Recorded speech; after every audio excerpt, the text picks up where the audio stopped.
All right, so today we're tackling a big one, an absolutely epic story. The Kitty saga is something you usually only find in bits and pieces, scattered all over the place. But what we've done here is pull it all together into one single story. So, you ready? Let's get into it. So every great story has to start somewhere, right? And this one kicks off with, well, something that sounds like it's straight out of a kid's book. But let me tell you, don't let that fool you. This is not your average bedtime story, not even close. Okay, so before we can even talk about Kitty herself, you gotta understand the world she was thrown into. And it was a mess. This wasn't some peaceful, happy galaxy.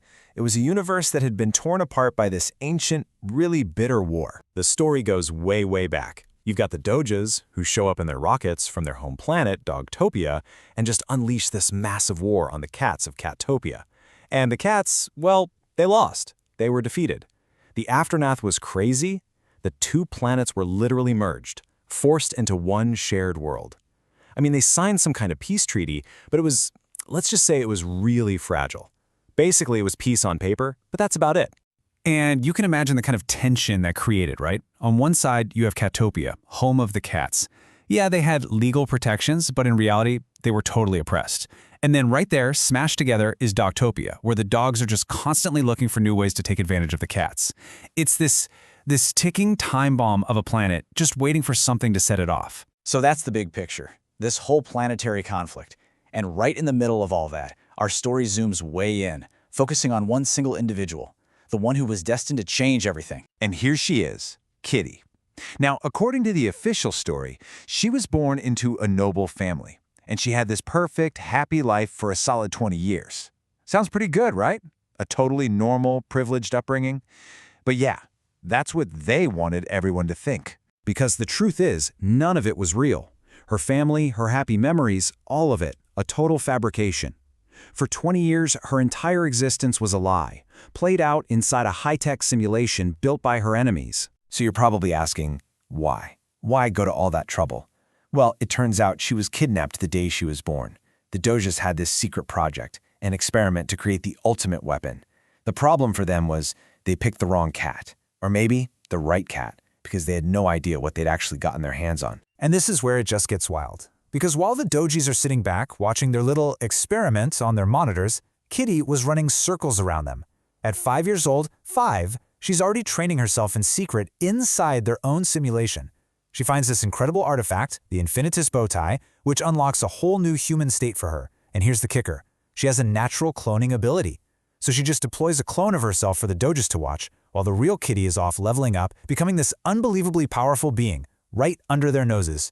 It's genius. Okay, so a prison like that, even a virtual one, was never going to hold her forever.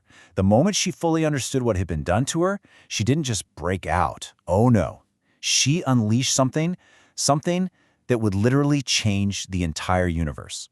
You know, it all comes down to one simple question the Dojas never bothered to ask. What happens when your experiment gets smarter than you? For 2 decades, they thought they were pulling the strings.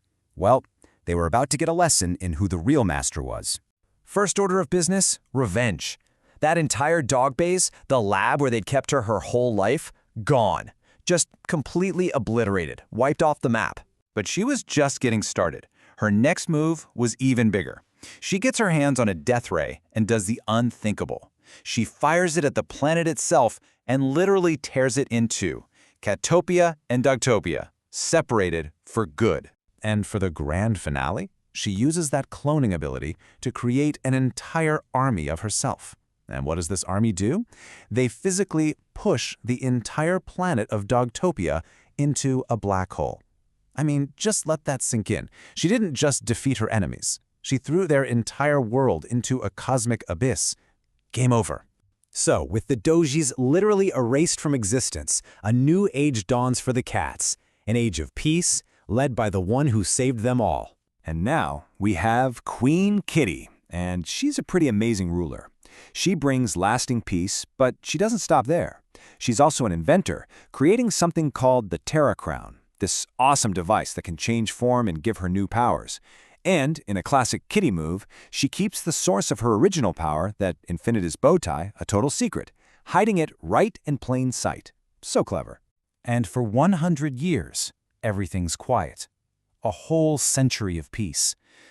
But you know how these stories go. Out there, inside that black hole, the Doges weren't gone. They were surviving, and they were getting stronger. And then, a message comes through. It's from King Aradog X, and he's got something new.